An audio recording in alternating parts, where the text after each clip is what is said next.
Presiden terpilih Prabowo Subianto mengucapkan terima kasih kepada Menko Perekonomian dan Menteri Keuangan karena telah membantunya menyiapkan APBN termasuk menganggarkan dana pembangunan IKN di dalamnya. Prabowo bahkan meyakinkan otorita IKN bahwa dalam pemerintahannya ke depan ada ruang anggaran yang cukup besar untuk pembangunan IKN.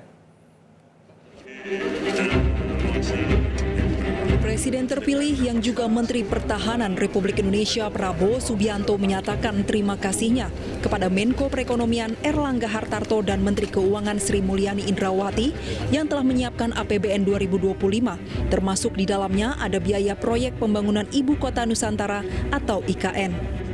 Pernyataan terima kasih Prabowo ini disampaikannya dalam sidang Kabinet Paripurna Perdana yang dipimpin langsung Presiden Joko Widodo di Istana Garuda IKN pada Senin pagi 12 Agustus 2024. Prabowo juga berterima kasih atas jerih payah pihak otorita dalam membangun IKN, serta mengaku mendapatkan nuansa budaya bangsa yang sangat kuat sehingga ingin cepat bertugas di IKN. Karenanya Prabowo menegaskan jika pada masa pemerintahannya mendatang akan memberi ruang anggaran yang cukup besar untuk inti pemerintahan. Tak hanya Istana Kepresidenan, namun gedung DPR MPR, juga gedung untuk lembaga yudikatif bisa menjadi prioritas pembangunan lebih lanjut. Menurut Prabowo, jika sudah selesai, maka Ibu Kota Nusantara sudah bisa beroperasi dan tak perlu menunggu hal-hal lainnya yang bisa menyusul. Prabowo bahkan mendorong pihak otorita IKN untuk segera membuat sayembara desain gedung yudikatif dan legislatif yang konvergensi dengan konsep IKN.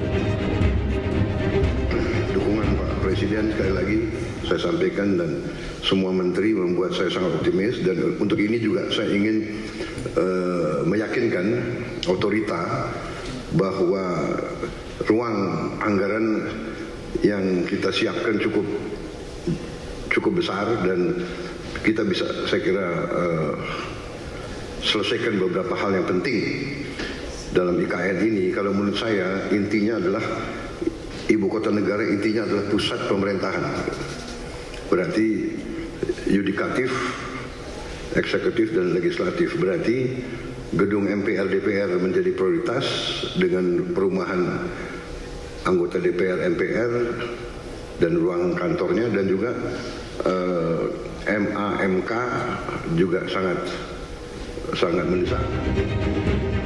Pada kesempatan yang sama, Prabowo juga menekankan pentingnya mitigasi bencana berupa perlunya kesiapan menghadapi kebakaran, mengingat konsep IKN adalah Forest City. Perlu disiagakan pula teknologi canggih untuk pemantauan serta penambahan tim pemadam kebakaran di IKN. Prabowo juga optimis jika selesainya pusat pemerintahan di IKN, maka akan ada lebih banyak investor yang tertarik untuk berinvestasi di Ibu Kota Nusantara. Dari Penajam Pasar Utara, Kalimantan Timur, Yunia Harsari, Metro TV. Jelajahi cara baru mendapatkan informasi. Download Metro TV Extend sekarang.